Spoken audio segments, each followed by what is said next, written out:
আজ আমরা যারা এখানে উপস্থিত আমরা সবাই একরকম নয়। আমাদের আদর্শ আলাদা, অভিজ্ঞতা আলাদা, দৃষ্টিভঙ্গিও আলাদা, কিন্তু তারপরেও আমরা একসাথে বসেছি, আলোচনা করছি, কারণ আমরা সবাই দেশের জন্য, দেশের মানুষের জন্য ভাবছি। আর এই ভিন্নতা নিয়ে একসাথে কথা বলছি, একের পর এক শুনছি। এটাই গণতন্ত্রের আসল সৌন্দর্য। আমার আগে যারা সম্মানিত প্যানেলিস্টরা কথা বলেছেন তাদের সবাইকে আন্তরিক ধন্যবাদ জানাই।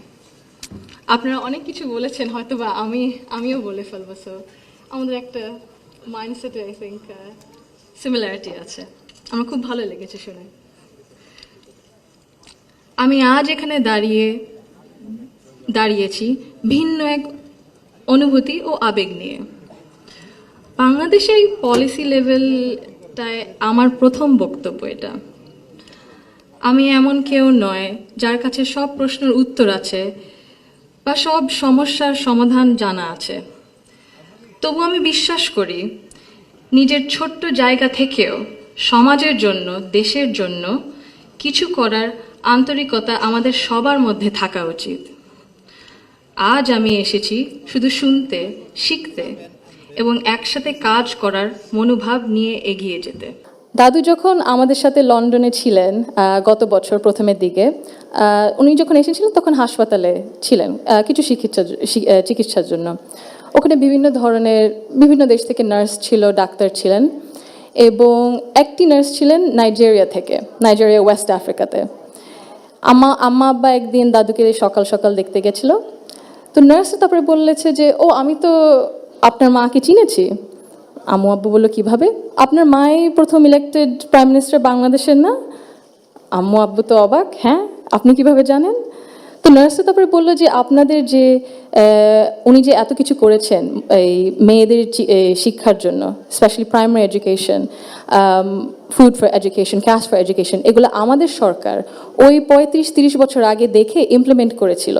আর ওই কারণে লক্ষ লক্ষ মেয়েরা গ্রাম অঞ্চলে, ওদের দেশে গ্রাম অঞ্চলে বিভিন্ন জায়গা সদরে এখনও শিক্ষা পাচ্ছে, অন্তত প্রাইমারি এডুকেশন লেভেলে। সো ভাবলাম একটু শেয়ার যদি করি, এখানেই করবো আপনাদের সাথে। জি। She also understood that education alone was not enough if women were not supported to remain in public and economic life.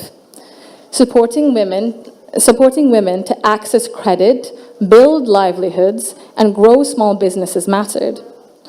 So did recognizing the realities of motherhood, of childcare, and that required systems being strengthened around maternity leave and childcare, which she did.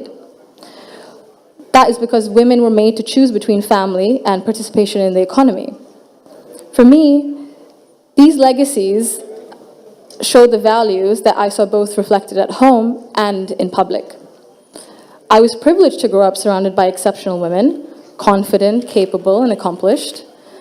I was equally fortunate to have male role models, including my father and my grandfather, who valued those women and never felt threatened by their strength or ambition. In fact, the four most important people in my father's life, in my opinion, have been women for decades.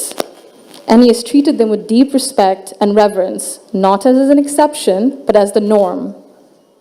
Because of this, I grew up with what I now recognize was a skewed understanding of society.